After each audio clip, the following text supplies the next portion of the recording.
नमस्कार और जय हिंद। मिडिल ईस्ट की आग महायुद्ध की शक्ल ले रही है। नमस्कार, मैं हूं दीपक चौरसिया। आज 16वां दिन है। 2 पखवाड़े बीत गए हैं, लेकिन बारूद की गंध कम होने के बजाय और गहरी होती जा रही है। ईरान पीछे हटने को तैयार नहीं है, तो इजराइल और अमेरिका के हमले थम नहीं रहे। तेहरान की हाइपरसोनिक मिसाइलों ने तेल अवीव को दहला दिया, तो वहीं हॉर्मुज स्ट्रेट में अमेरिकी युद्धपोतों पर संकट मंडरा रहा है। आईडीएफ का दावा है कि उसने ईरान के 2 सीनियर कमांडर ढेर कर दिए हैं। इस तनाव के बीच भारत के लिए राहत और आफत दोनों खबरें हैं। जहां इंडिगो ने दुबई की उड़ानें रोक दी हैं, तो वहीं भारत के 2 गैस टैंकर सुरक्षित निकल आए हैं। अगले 2 घंटे युद्ध के हर मोर्चे की सबसे सटीक कवरेज हम आपको दिखाएंगे युद्ध भूमि के इस प्लेटफॉर्म पर। और इसके बाद अब उन मुद्दों पर पैनल में मौजूद रक्षा विशेषज्ञों के साथ चर्चा भी करेंगे। तो अगले 2 घंटे बने रहिए हमारे साथ युद्ध भूमि में। मिडिल ईस्ट में जारी महायुद्ध अब अपने सबसे भीषण दौर में पहुंच गया है। युद्ध के 16वें दिन ईरान ने इजराइल और अमेरिका के खिलाफ अब तक का सबसे घातक पलटवार किया है। ईरान की हाइपरसोनिक और खुर्रमशहर मिसाइलों ने इजराइल के अभेद्य माने जाने वाले सुरक्षा कवच को भेदते हुए तेल अवीव समेत सेंट्रल इजराइल में भारी तबाही मचाई है।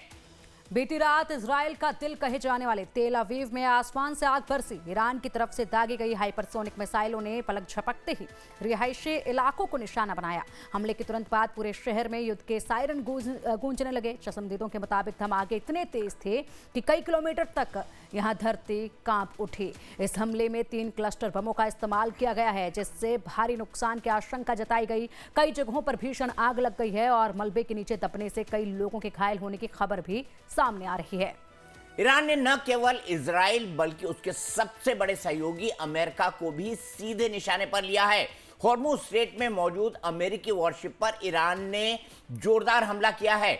ईरानी इस्लामिक रेवोल्यूशनरी गार्ड कॉर्प ने दावा किया है कि उसने इजराइल के साथ साथ इराक और कुवैत में मौजूद 3 अमेरिकी सैन्य ठिकानों को भी ध्वस्त कर दिया है। ईरान का कहना है कि अमेरिकी दखलंदाजी का करारा जवाब है। इस तबाही के बीच आईडीएफ ने भी बड़ी कामयाबी का दावा किया है। इजराइल ने ईरान के इस्फहान पर भीषण एयर स्ट्राइक की है। आईडीएफ के मुताबिक इस हमले में ईरानी इंटेलिजेंस के 2 सीनियर कमांडर मारे गए हैं। ये दोनों कमांडर ईरानी लीडरशिप और आईआरजीसी के बेहद करीबी बताए जा रहे हैं। इजराइल का कहना है कि वे इन कमांडरों को निशाना बनाकर ईरान के रणनीतिक ढांचे को तोड़ना चाहते हैं। तो महायुद्ध में लगातार दोनों ही तरफ से आग बरस रही है। बड़ा नुकसान लगातार दोनों तरफ से हो रहा है। तस्वीरें भी सामने आ रही हैं। 16वां दिन है आज और 16वें दिन में बहुत बड़े अपडेट जो है वो सामने भी आ रहे हैं। आज के अपडेट को लेकर अगर बात की जाए तो ईरान की हाइपरसोनिक मिसाइल ने तबाही मचाई हुई है।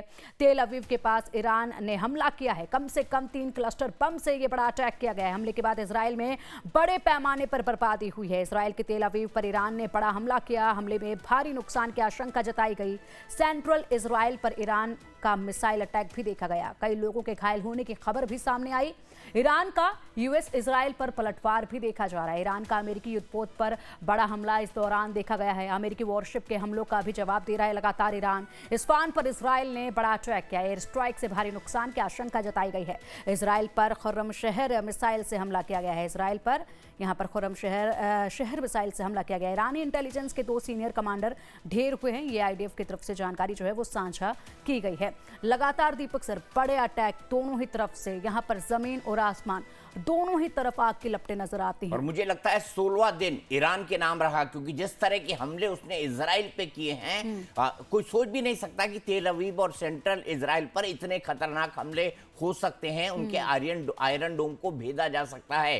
तो अपनी सबसे शक्तिशाली मिसाइल का इस्तेमाल किया और लोग कह रहे थे 5 दिन में, 10 दिन में, 15 दिन में इजराइल जो ईरान है उसकी तमाम मिसाइलें खत्म हो जाएंगी। लेकिन पिंकी, ऐसा होता दिखाई नहीं देता है। अभी भी धड़ाधड़ हमले हो रहे हैं। यानी ईरान के पास जो सबसे बड़ा पावर है, मिसाइल पावर, वो अभी भी बचा हुआ है। और इस बार जो जंग का दायरा है वो कहां तक आ गया है? वो आ गया है उनके युद्धपोतों तक जंग का दायरा आ गया है। ईरान ये क्लेम कर रहा है कि अमेरिका और इजराइल के 3 युद्धपोतों पर उन्होंने हमला किया है। तो मैरीटाइम वॉरफेयर शुरू हो चुका है और 28 फरवरी 2026 से शुरू हुए इस महायुद्ध ने पूरे मिडिल ईस्ट को शमशान बना दिया है। अमेरिका और इजराइल के साझा हमलों और ईरान के पलटवार में अब तक हजारों लोगों की जान जा चुकी है। इस जंग में हुए जानी नुकसान का पूरा ब्यौरा आपको इस ग्राफिक में बताते हैं। बिल्कुल। तो अब तक क्या कुछ हुआ है, किस तरीके से हमलों में तेजी आई है? 2209 मौत का आंकड़ा ये पहुंच चुका है, 16वां दिन है और ऐसे में लगातार मौत का आंकड़ा बढ़ता जा रहा है।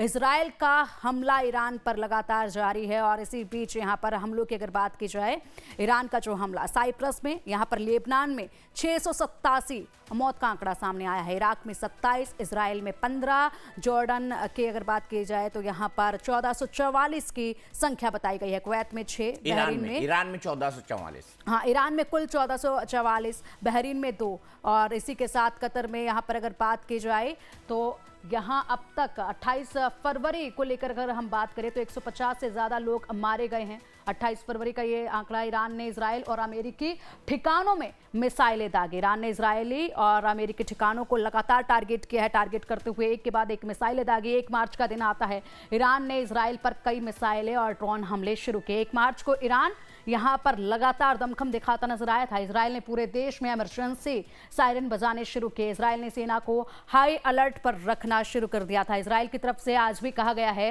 कि जैसे ही सायरन बजते हैं तमाम लोग जो हैं वो बंकरों में जाना शुरू कर दें, खुद को यहाँ पर सुरक्षित जगहों पर पहुंचाएं। ये इजराइल की तरफ से आज भी कहा है। 1 मार्च का दिन 28 फरवरी को पहला अटैक हुआ था यहाँ पर इजराइल की तरफ से ईरान पर। उसके बाद ईरान ने पलटवार किया था 1 मार्च को और उसके बाद से लगातार ये तबाही का मंजर जारी है। 16वां दिन है आज। यूएस इजराइल का नतांज न्यूक्लियर सेंटर पर भी 2 मार्च को हमला देखा गया था। ईरान का 50% मिसाइल स्टॉक नष्ट हो चुका है, ये जानकारी अब तक सामने आ रही है। लेकिन इजराइल को भी बड़ा नुकसान अब तक हो चुका है। 2 मार्च को 9 नौवी जहाज डूबे, ये खबर सामने आई। B-2 बॉम्बर से हमला किया गया। B-2 बॉम्बर्स बहुत खतरनाक ही माने जाते हैं युद्ध भूमि में। 3 मार्च को खाड़ी देशों में अमेरिकी दूतावास बंद कर दिए गए थे क्योंकि इनको टारगेट ईरान लगातार कर रहा था।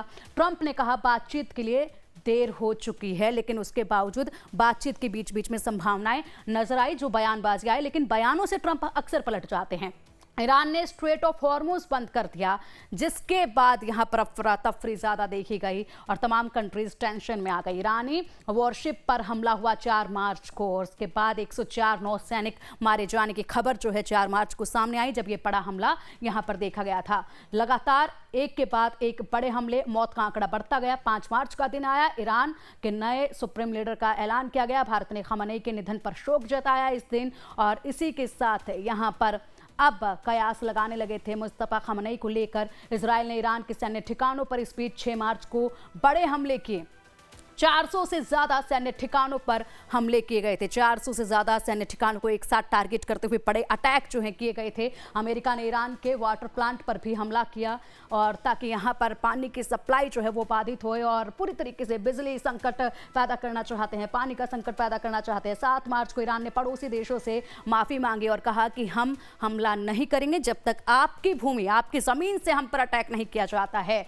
ईरान में मुस्तफा खamenei नए लीडर बना दिए गए 8 मार्च को, लेकिन मुस्तफा खamenei आज तक सामने नहीं आए हैं। ऐसे में उनके होने ना होने को लेकर भी सवाल उठ रहे हैं। डोनाल्ड ट्रंप ने हाल ही में इसको लेकर बयान भी दिया है। मुस्तफा खamenei के घायल होने की खबरें इस बीच सामने आई 9 मार्च के दिन और बताया गया कि मुस्तफा खamenei गंभीर रूप से घायल हैं और वो कोमा में हैं। ये भी खबरें जो हैं वो सामने आई। हालांकि कितनी हकीकत है इसमें ये अभी साफ नहीं हुआ है। 9 मार्च को कच्चे तेल की कीमत $100 प्रति बैरल से ज्यादा पहुंच गई थी और इसके बाद यहां पर तमाम जो कंट्रीज हैं उनमें टेंशन देखी गई थी। 10 मार्च का दिन आता है। ऑस्ट्रेलिया ने ईरान की महिला खिलाड़ियों को शरण दी थी क्योंकि यहां पर राष्ट्रीय गीत ना गाने की वजह से ईरान ने इन्हें शरण देने से मना कर दिया था।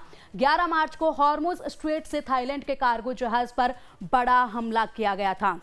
उस वक्त यहां पर समुद्र के बीच में आग की लपटें नजर आई और बड़ा अटैक माना गया। भारत आ रहे थाईलैंड के कार्गो जहाज पर यह बड़ा हमला 11 मार्च के दिन किया गया था। यहां पर समुद्र को लेकर भी टेंशन जो है वो लगातार बढ़ती गई। 12 मार्च को पीएम मोदी ने ईरानी राष्ट्रपति से फोन पर बात की, लेकिन यहां पर ईरान फिलहाल भारत के लिए काफी ज्यादा महत्वपूर्ण और इसी के साथ काफी ज्यादा राह जो है खोलता नजर आ रहा है। 13 मार्च को तेहरान में फिलिस्तीन समर्थक रैली के पास विस्फोट हुआ था। बड़ी रैली की जा रही थी, बड़ी संख्या में लोग इकट्ठा हुए थे, वहां पर बड़ा अटैक हुआ। भारत के 2 जहाजों ने हॉर्मुज स्ट्रेट पार कर लिया है। 14 मार्च का लेटेस्ट अपडेट क्या आपको बता रहे जो कि भारत के लिए एक राहत की खबर है और अमेरिका ने नए ईरानी सुप्रीम लीडर पर 92 करोड़ का इनाम रखा है। अब अमेरिका ने नए सुप्रीम लीडर को लेकर ये इनाम घोषित किया है। इसको ये ऐलान करने के बाद क्या डोनाल्ड ट्रंप दिखाना चाहते हैं, ये बड़ी बात है। लेकिन फिलहाल यहाँ पर भारत के लिए ईरान की तरफ से काफी ज्यादा राहत भरी खबरें लगातार सामने आ रही हैं। लेकिन सबसे महत्वपूर्ण है ये युद्ध थमे ताकि जो नुकसान लगातार बाजारों में हो रहा है वो ना हो, जो जाने आम जन की जा रहे हैं वो ना हो। तो दीपक सर, ये अब तक का बड़ा अपडेट, अब तक कितनी मौतें हुई? हजारों की तादाद में ये आंकड़ा जो है वो लगातार बढ़ता जा रहा है, बड़ा नुकसान लगातार होता जा रहा है। हालांकि भारत के लिए राहत की खबर है, लेकिन फिर भी नुकसान भारी।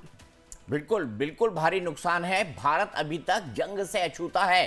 थोड़ी थोड़ी महंगाई हमारे यहाँ बढ़ रही है। पेट्रोल, डीजल और एलपीजी का फिलहाल कोई संकट नहीं है, लेकिन अगर ये युद्ध खींचता रहा तो ये संकट खड़ा होगा। सिर्फ भारत में ही नहीं, पूरी दुनिया में खड़ा होगा।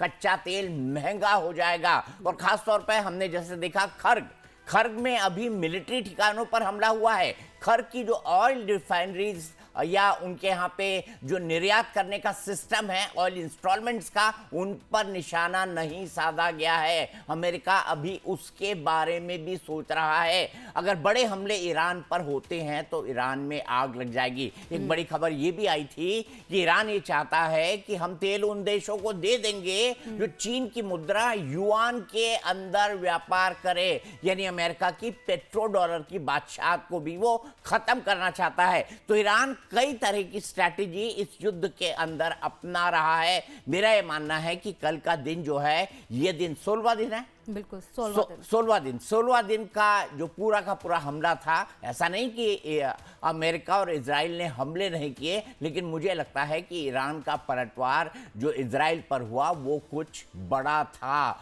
वो ऐसा था जिसने इजराइल को जरूर सरप्राइज में डाला होगा। उधर 8 फरवरी को अमेरिका और इजराइल की तरफ से ईरान पर किए गए साझा हमले के बाद से मिडल ईस्ट की आग बेकाबू हो चुकी है। अब ये जंग जमीन और आसमान से निकलकर समंदर के सीने तक पहुंच गई है। अमेरिका ने ईरान को 3 तरफ से घेरने का फुल प्रूफ प्लान तैयार कर लिया है, जिससे महायुद्ध के और भी विनाशकारी होने की आशंका है। बिल्कुल, अमेरिकी सेना ने ईरान की दुखती रग हॉर्मुज स्ट्रेट में अपनी ताकत झोंक दी है।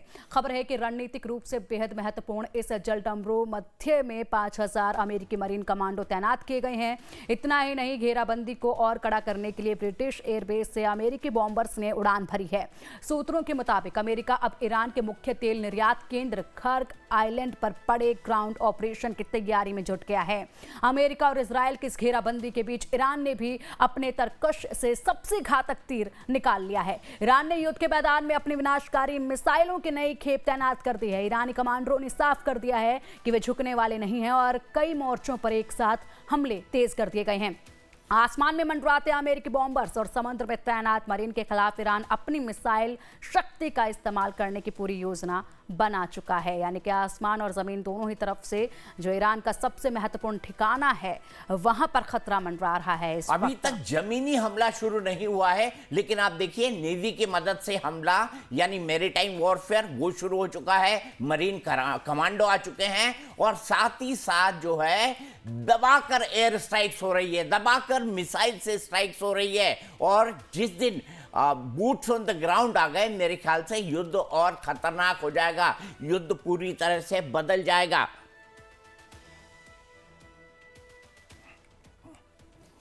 अब आइए देख लेते हैं कि ट्रंप की क्या प्रतिक्रिया है। ट्रंप के बयान पर ईरान ने कड़ी प्रतिक्रिया दी है। ईरान के विदेश मंत्री अब्बास अराक्ची ने कहा कि व्हाइट हाउस की नीति समस्या को कम करने के बजाय और बढ़ा रही है। अराक्ची ने कहा कि अमेरिका की सुरक्षा व्यवस्था कमजोर साबित हुई है और अब अमेरिका दूसरे देशों यहां तक कि चीन से मदद मांग रहा है। बिल्कुल, चीन से मदद मांग रहा है, ये बड़ी बात है कि चीन से मदद मांग रहा है। दूसरी कंट्रीज का नाम लिया वो अलग, लेकिन चीन का नाम भी दीपक सर इसमें सामने आ रहा है। मुझे बट कभी कभी हंसी आती है। एक तरफ ईरान जो है वो युआन में जो ट्रेड करने की बात कह रहा है, देशों को कह रहा है कि जाइए चीन के साथ और नजदीक हो जाइए, चीन के साथ और सट जाइए। और ऐसी परिस्थिति में ट्रंप ये कर सकते हैं कि उस चीन से मदद मांग ले जो ईरान का ऑल वेदर एलाई है। बिल्कुल, और फिलहाल देखना ये होगा कि जिन कंट्रीज पर इतना भरोसा डोनाल्ड ट्रंप जता रहे हैं, क्या वाकई में डोनाल्ड ट्रंप जो उनसे बातचीत कर रहे हैं वो उनके साथ इसी तरीके से सामने आएंगे जिस तरीके से डोनाल्ड ट्रंप चाह रहे हैं। मुझे नहीं लगता कि कोई भी आएगा स्ट्रेट ऑफ हॉर्मुज को खोलने के लिए। भाई, या तो स्ट्रेट ऑफ हॉर्मुज को खोलना ईरान की जिम्मेदारी है या अमेरिका और इजराइल की, क्योंकि युद्ध के मैदान में युद्ध के मैदान में आपने उनको झोंका हुआ है, आपने ईरान को युद्ध के मैदान में झोंका हुआ है। मैं ये नहीं कहता पिंकी कि ईरान दूध का धुला है, दोनों देश अपनी अपनी तरफ से अड़े हैं। ईरान भी दूध का धुला इसलिए नहीं है क्योंकि वो हिजबुल्लाह, हमास और हूती जैसे विद्रोहियों को फंड करता है, जिसके बदले में वो इजराइल पर हमला करते हैं, लाल सागर पर हमला करते हैं। 7 अक्टूबर को इजराइल के अंदर जो हुआ वो भी अपने आप में बताता है कि वो कितना जघन्य आतंकवादी हमला था हमास का इजराइल के ऊपर, और उसी के बाद ये पूरा का पूरा युद्ध शुरू हुआ है। तो दूध का धुला कोई नहीं है, आम जनता को मारने में कोई पीछे नहीं है, इसीलिए आप देख रहे हैं 2000 के आसपास मौतें हो चुकी हैं। आइए सीधे चलते हैं हमारे तमाम मेहमानों के पास। पिंकी, मेजर जनरल अनुज माथुर हमारे साथ जुड़ गए हैं, रक्षा विशेषज्ञ ग्रुप कैप्टन यूके देवनाथ जी जुड़ गई हैं, और पूर्णिमा नाथ, भू राजनीतिक विशेषज्ञ। पूर्णिमा हमेशा अमेरिका से बैठती हैं, इस वक्त भी वो यूएस के अंदर मौजूद हैं, रिपब्लिकन पार्टी की हैं, लेकिन ट्रंप की पुरजोर विरोधी हैं। सबसे पहले जनरल माथुर, मैं आपसे समझना चाहूंगा, ये ट्रंप ही हैं जो ये कह सकते हैं कि चीन आइए, मदद के लिए तैयार हो जाइए, जबकि ईरान कह रहा है कि युआन के अंदर आप तेल का व्यापार हमसे कर लीजिए। तो ये इस तरह की डिप्लोमेटिक संभावना सिर्फ ट्रंप तलाश सकते हैं, और क्यों तलाश की उन्होंने संभावना? अनम्यूट कर लीजिए सर।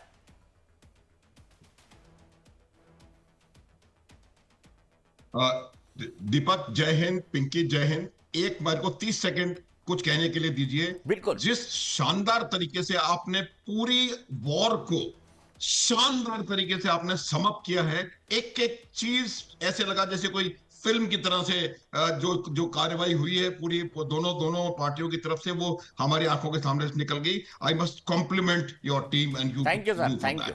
पहली बात, जहां तक सवाल देखिए चीन का है, अमेरिका वो माने अथवा ना माने, अमेरिका जो मेरे हिसाब से अमेरिका इस युद्ध में बहुत बहुत ज्यादा पिछड़ रहा है। अब पिछड़ना क्या होता है? पिछड़ना ये आवश्यक नहीं है कि पिछड़ने में आपके नुकसान ज्यादा हो। जब आप इतने शक्तिशाली हैं और दूसरा पक्ष जो है वो इतना शक्तिशाली नहीं है, बावजूद उसके आपके ऊपर इतने वो आघात पहुंचा सकता है, इतना आपका नुकसान कर सकता है, इसका अर्थ यह है कि वो पिछड़ रहा है। अब जो युद्ध होते हैं दीपक, ये कुछ दिन पहले भी मैंने कहा था, वो 3 फ्रंट्स पे होते हैं साइमल्टेनियसली, इकोनॉमिक, साइकोलॉजिकल और फिजिकल, काइनेटिक फ्रंट। और अब जो ये देखा जा रहा है कि किस प्रकार से साइकोलॉजिकल फ्रंट पे अमेरिका पिछड़ रहा है, ये मैं इसलिए कह रहा हूं क्योंकि इससे आपके उस प्रश्न का उत्तर निकलेगा कि वो अमेरिका जो चीन का धुर विरोधी है, वो अमेरिका जिसने सबसे ज्यादा 200% पता नहीं कितना इनके ऊपर टैरिफ लगाया था, बाद में उसका क्या हुआ वो बात। तो आज अगर पूरे विश्व में कहीं सुपर पावर राइवलरी है तो वो चीन और अमेरिका के बीच में है। और अगर अमेरिका को इस लेवल पे आना पड़ता है कि वो चीन से ये कहे कि अपने युद्धपोत यहां पर आकर के आप लगाइए, तो मुझे लगता है कि ये बहुत बड़ी घबराहट जो उनके अंदर है उसका तरीका है। मैं उसकी एक वजह आपको इंपॉर्टेंट बताता हूं, वो ये है कि अमेरिका का जो बेड़ा है उस पे आघात अमेरिका अफोर्ड नहीं कर सकता।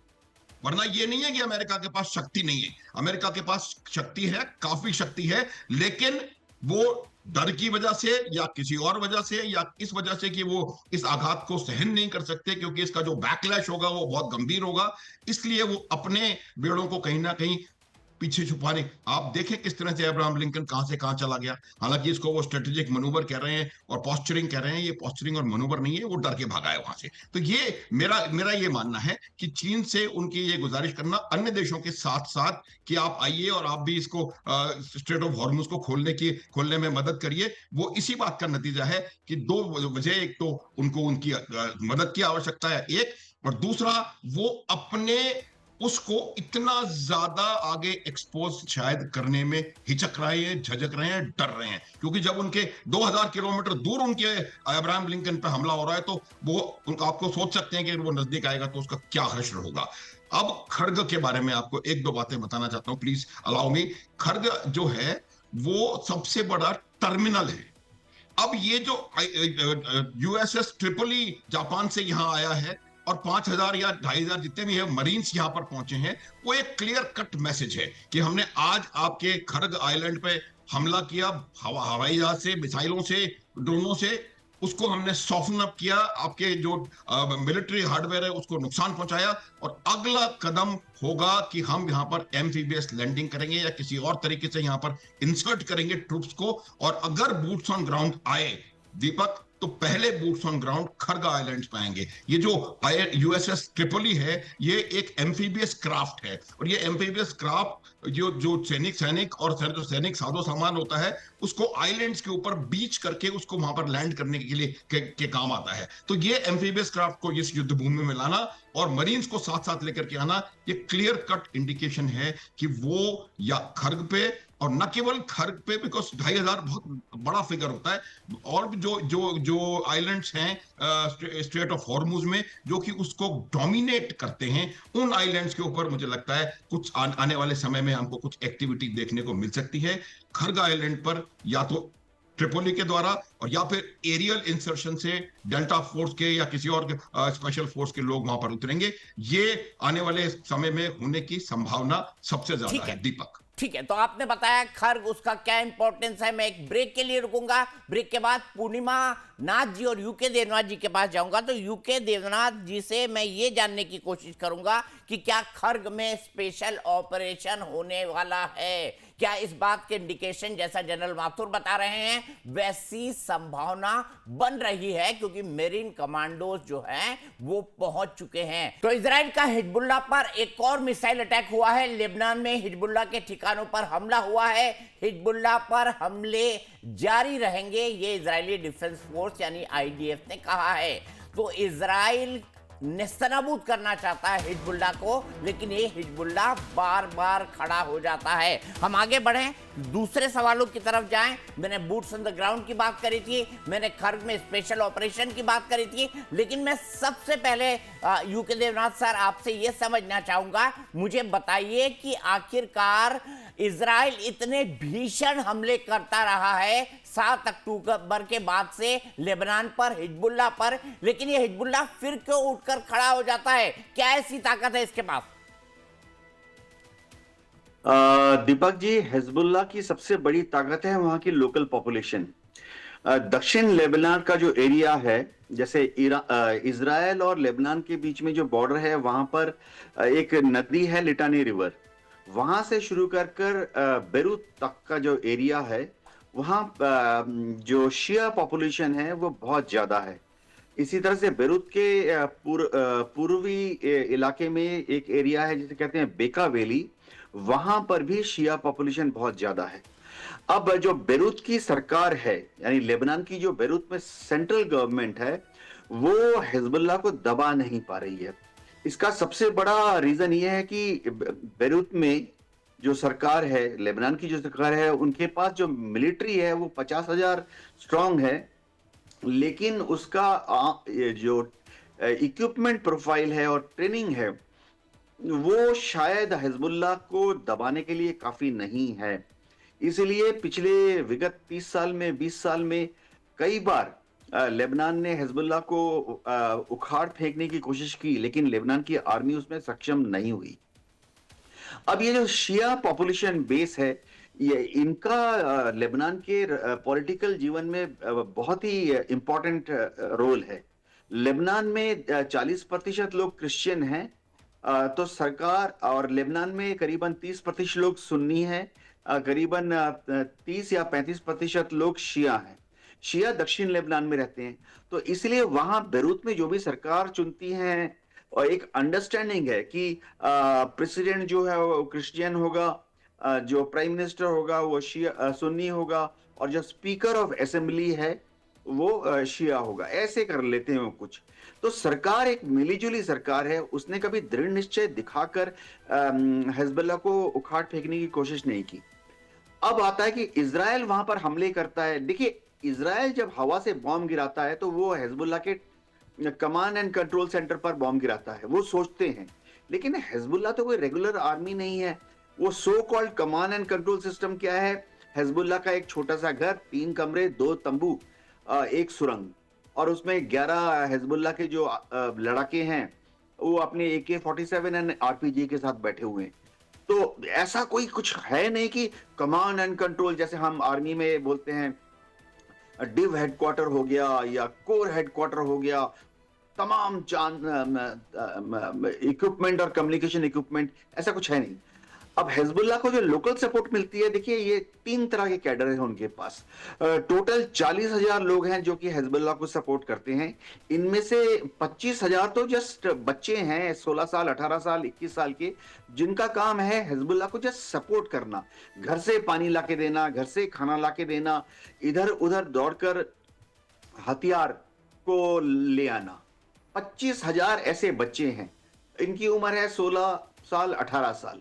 हिजबुल्लाह की जो फाइटिंग फोर्स है वो करीबन है 15,000। ये लोग वेल ट्रेन्ड हैं, ये लोग एज ग्रुप 18 से लेके एज ग्रुप 60 तक के हैं, सीजन्ड फाइटर हैं।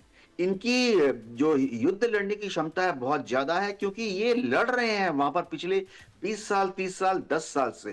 तो गुरिल्ला युद्ध का बड़ा इनके पास तजुर्बा है। ये लोग क्या करते हैं कि जब इजराइल की आर्मी उत्तर में बेरूत की तरफ कूच करती है, तो ये सड़क पे स्टिफ रेजिस्टेंस नहीं देते, यानी कंटेस्ट नहीं करते। ये आसपास का जो टेरेन है, छोटी छोटी पहाड़ियां, उसमें घुल मिल जाते हैं, गायब हो जाते हैं। और जैसे ही इजराइल की आर्मी उस मेन रोड से, मेन एक्सेस से बेरूत की तरफ चली जाती है या बेका वैली की तरफ चली जाती है, तो ये फिर से रीग्रुप होकर पीछे से इजराइल की आर्मी को अटैक करते हैं। अब एक और हिजबुल्लाह का ग्रुप है करीबन 700। ये लोग ज्यादातर बेरूत में रहते हैं, दक्षिण बेरूत में रहते हैं। ये पॉलिटिकल लीडरशिप है, ये लोग युद्ध नहीं करते।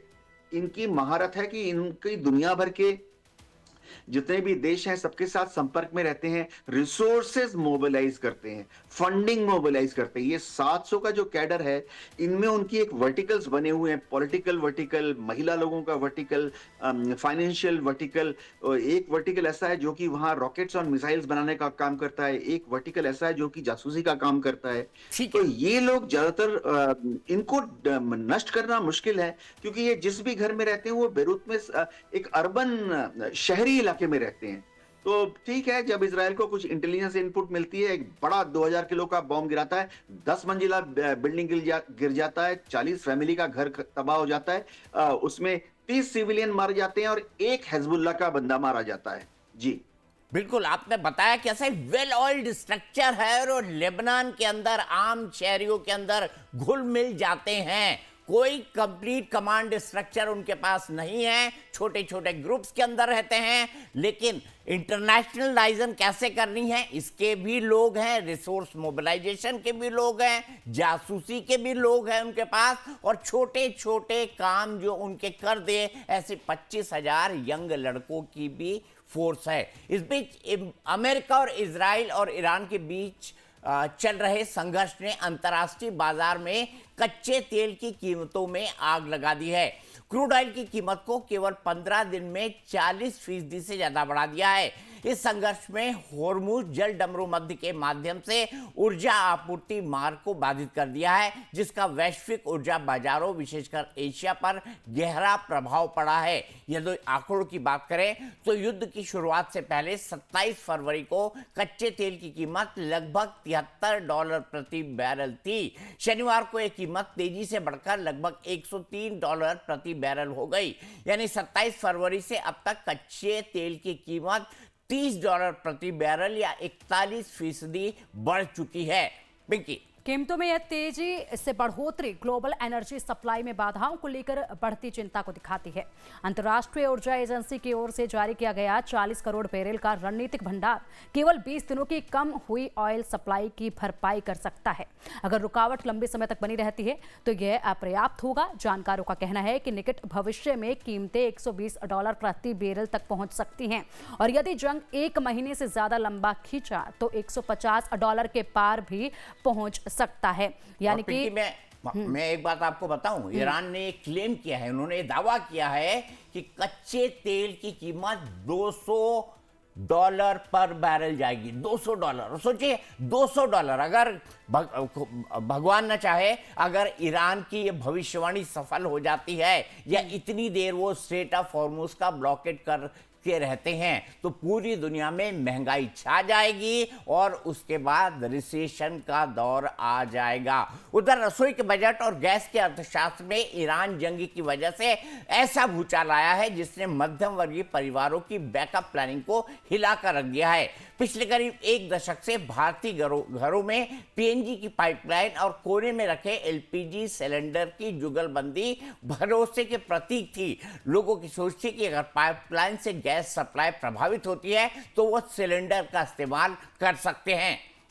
लेकिन सरकार का ताजा आदेश ने इस जोड़ी को हमेशा के लिए जुदा कर दिया है। पेट्रोलियम मंत्रालय ने यह साफ कर दिया है कि जिस घर के पास पीएनजी कनेक्शन है उसे एलपीजी गैस सिलेंडर नहीं मिलेगा। नए संशोधन के अनुसार अब उन उपभोक्ताओं को घरेलू एलपीजी सिलेंडर की सुविधा नहीं मिलेगी जिनके पास पहले से पाइप नेचुरल गैस यानी कि पीएनजी का कनेक्शन मौजूद है। नए आदेश के बाद अब पीएनजी ग्राहक ने पुराने सिलेंडर को रिफिल नहीं कर पाएंगे। एलपीजी और पीएनजी कस्टमर के लिए सरकार ने ये कदम काफी सोच समझने के बाद उठाया है। इसके पीछे कई वजहें बताई जा रही हैं।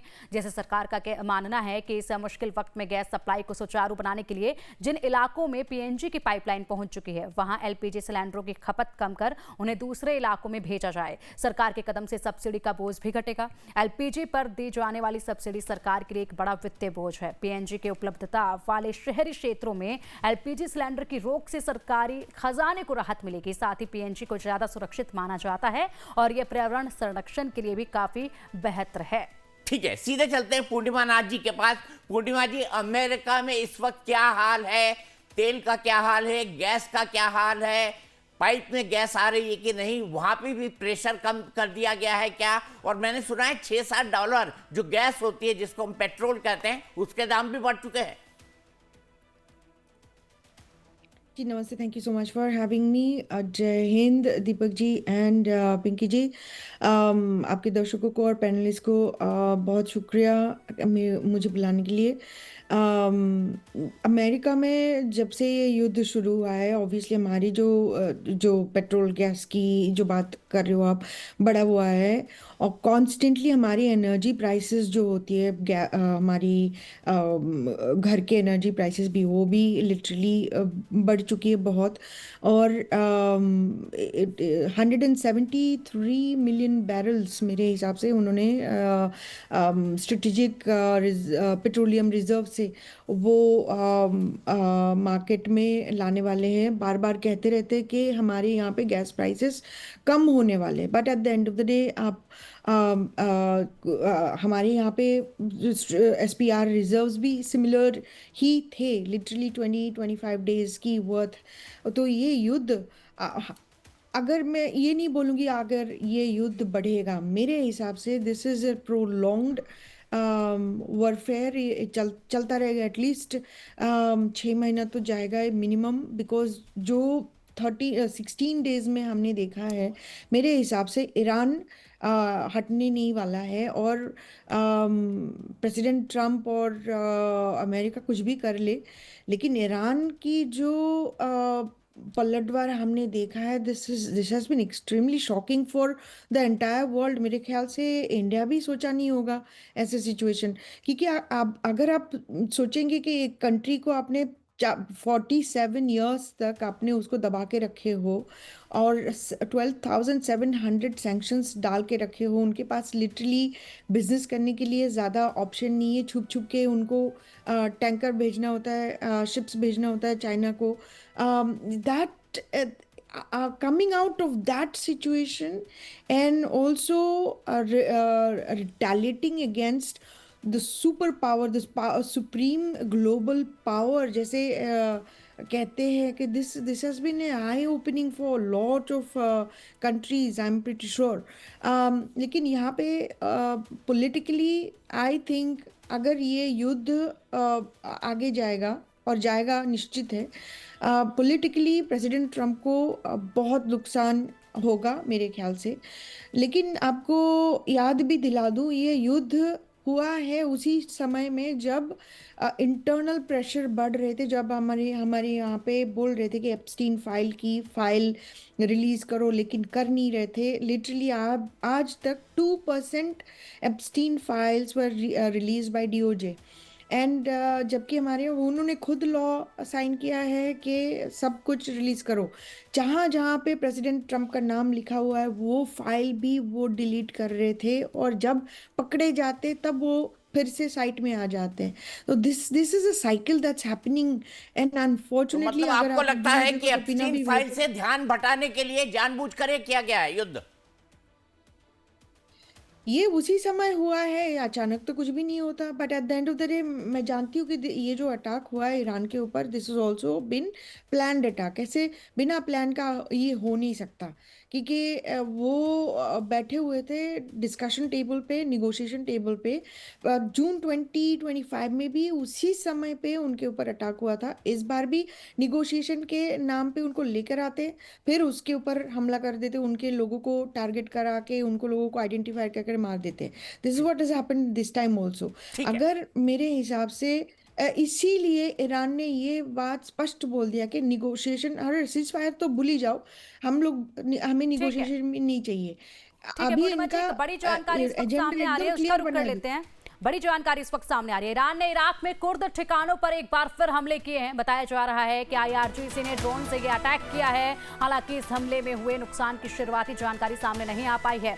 उत्तरी इराक में कुर्द मिलिट्री ठिकाने पर यह बड़ा हमला किया गया है, एक और बड़ा हमला। बहुत महत्वपूर्ण है क्योंकि अमेरिका ये चाहता है कि कुर्द लोग चले जाएं, क्योंकि ईरान से लगता हुआ इलाका है, और वो जो है क्या कुर्द लोग जो है वो जाएं और ईरान के अंदर युद्ध लड़े। एक क्विक सवाल ले लेते हैं जनरल माथुर से। जनरल माथुर, कुर्द लोगों ने इनकार कर दिया था, पोलाइटली कह दिया था कि हम ये नहीं करेंगे, लेकिन ईरान के कुर्द पर हमले क्या सिचुएशन को बदल सकते हैं? क्या कुर्द लड़ाके बूट्स ऑन ग्राउंड कर सकते हैं? दीपक देखिए, मैं आपको एक बात बताता हूं कि एक थोड़ा सा बताने का प्रयास करूंगा कि जो कुर्द है वो दुनिया की सबसे बड़ी पॉपुलेशन है जिसका अपना कोई देश नहीं है। लगभग 4-5 करोड़ कुर्द रहते हैं, जो कि कुछ सीरिया में रहते हैं, कुछ इराक में रहते हैं, कुछ तुर्की में रहते हैं और कुछ ईरान में रहते हैं। तो अमेरिका का जो इंटरेस्ट था वो ईरान में जो कुर्द है, ये लोग कुर्दिस्तान की डिमांड कर रहे हैं, और उस कुर्दिस्तान में इन चारों देशों के कुछ हिस्से उनको चाहिए। तो अमेरिका इस बात पर अपनी उम्मीदों को पिन कर रहा था कि वो अगर कुर्दों को ये कहेंगे कि भाई आपको जो ईरान का जो सेगमेंट चाहिए, हिस्सा चाहिए, उस हिस्से में जाकर के आप लड़ाई लड़िए, ये सही सा मौका है, ईरान कहीं और व्यस्त है और आप उस हिस्से को कहीं ना कहीं कब्जे में ले सकते हैं। और यही सोच ईरान की है कि कुर्द तेहरान तक नहीं आएगा 1,500 950 950 किलोमीटर दूर, लेकिन कुर्द ईरान के उस नॉर्थ वेस्टर्न भाग में जिसमें जहां कुर्दों की पहली बात जनसंख्या है और कुर्द का इंटरेस्ट है, वहां पर आपके लिए समस्या क्रिएट कर सकते हैं। कुर्द वहां समस्या क्रिएट कर दें, सिस्तान बाल्टिस्तान में बलोच समस्या क्रिएट कर दें, तो कितना जबरदस्त प्रेशर ईरान के ऊपर एग्जर्ट किया जा सकता है। तो इस वजह से इस प्रकार के किसी मूवमेंट को प्रीएम्प्ट करने के लिए मुझे लगता है ईरान ने ये हमले किए हैं। और ये जो कुर्दों का बूट ऑन ग्राउंड ईरान के अंदर अपने इलाके, जो उनके इंटेंडेड इलाके हैं, उससे निकल करके आगे आता हुआ मुझे नजर नहीं आ रहा। दीपक ठीक है, तो पिंकी, महंगाई धीरे धीरे बढ़ती जा रही है, आज 16वां दिन है, तो हम फ्लाइट स्टेटस की भी बात कर लेते हैं। फ्लाइट्स में क्या हो रहा है? अब बात करते हैं मिडिल ईस्ट में जारी जंग की वजह से वहां जाने वाली फ्लाइट्स के लेटेस्ट स्टेटस की। ईरान और अमेरिका इजराइल के बीच जारी महाजंग एक बार फिर भारतीय हवाई यात्रियों के लिए मुसीबत बनी है। आज संयुक्त अरब अमीरात के दुबई और अबू धाबी के अलावा कतर के दोहा जाने वाली दर्जनों फ्लाइट्स फिर से रद्द कर दी गई हैं। इनसे इंटरनेशनल फ्लाइट्स के यात्रियों को मुश्किल का सामना करना पड़ रहा है। फ्लाइट्स कैंसिलेशन और बदलाव के बारे में एयरलाइन प्रभावित यात्रियों को व्यक्तिगत रूप से नोटिफिकेशन भेज रही है। एयरलाइंस अधिकारियों के संपर्क में हैं और जैसे ही हालात सुधरेंगे नेटवर्क को फिर से बहाल किए जाने की संभावना है।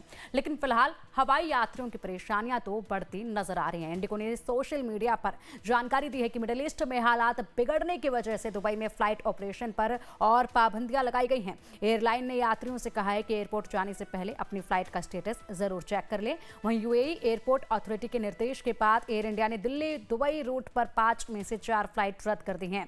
अब सिर्फ एक राउंड ट्रिप चलेगी। एयर इंडिया एक्सप्रेस ने भी दुबई रूट पर 6 में से 5 फ्लाइट कैंसिल की हैं। अबू धाबी के लिए तो एयर इंडिया एक्सप्रेस की सभी 5 फ्लाइट रद्द कर दी गई हैं। हालांकि शारजाह से दिल्ली, मुंबई, कोझिकोड और कन्नौर और तिरुवनंतपुरम की फ्लाइट अभी चलती रहेंगी। उधर कतर का एयर स्पेस बंद है और कतर एयरवेज की फ्लाइट भी फिलहाल निलंबित कर दी गई हैं।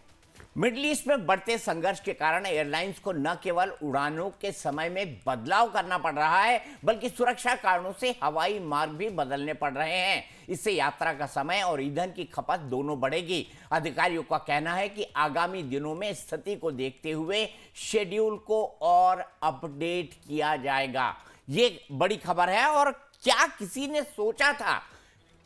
अच्छा, इस बीच एक बड़ी ब्रेकिंग आ रही है। बड़ी ब्रेकिंग क्या है?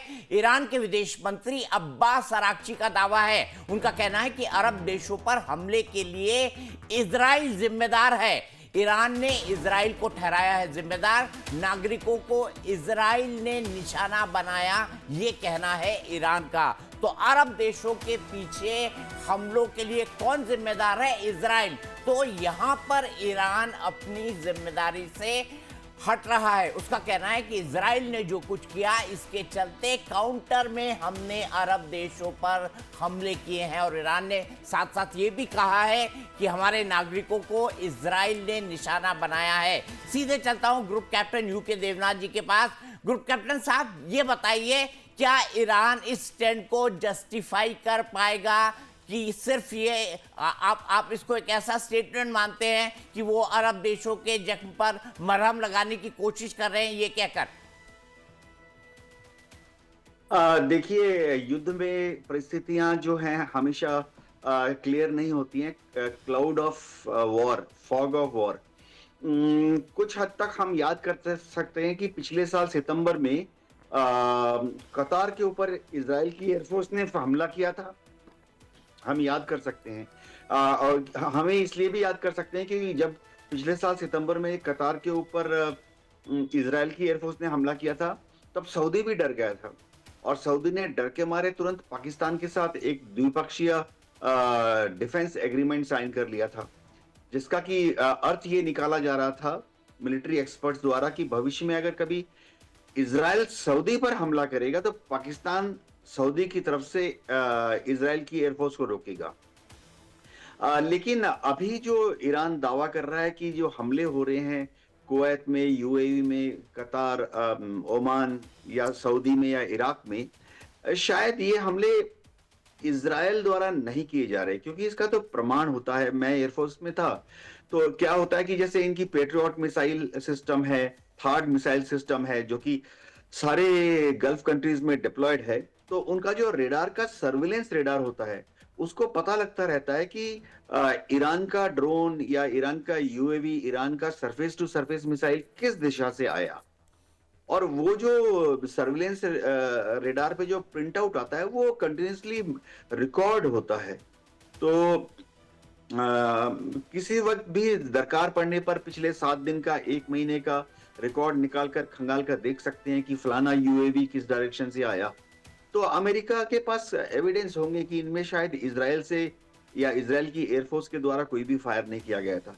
लेकिन युद्ध की समय इस तरह के साइकोलॉजिकल वॉरफेयर का एक इस्तेमाल करते हैं। जी बिल्कुल, साइकोलॉजिकल वॉरफेयर। क्या ईरान ये कहना चाह रहा है कि हम अरब देशों पर हमला नहीं करते?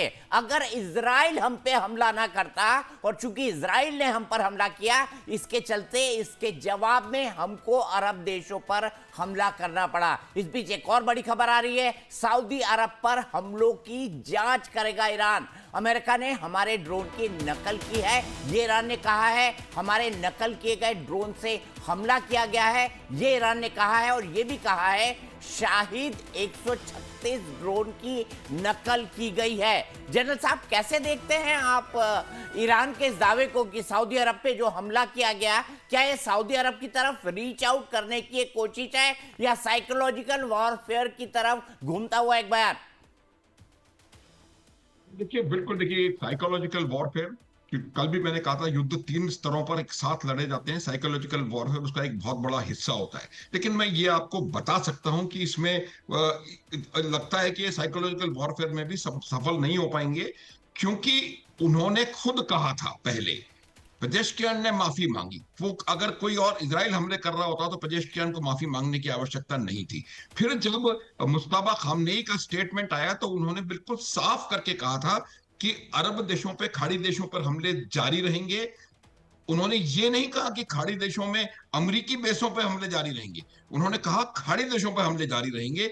और तीसरी बात उन्होंने कही थी कि अमेरिका के बेसिस यहां से हटाने पड़ेंगे। तो ये बात सबको पता है कि ये हमले ईरान ही की तरफ से हो रहे हैं, और इसमें अब ईरान उसको कवर अप करने का प्रयास कर रहा है। तो ये मेरा मानना है कि ये एक सोची समझी साइकोलॉजिकल वॉरफेयर या मीडिया वॉरफेयर का एक सेगमेंट है, एक हिस्सा है। और उसके द्वारा वो, क्योंकि जो नेचुरल डिसलाइक है ईरान इजराइलियों के प्रति अरब लोगों में भी, उस डिसलाइक को टच करके और उसको दोबारा उठाने की कोशिश की जा रही है।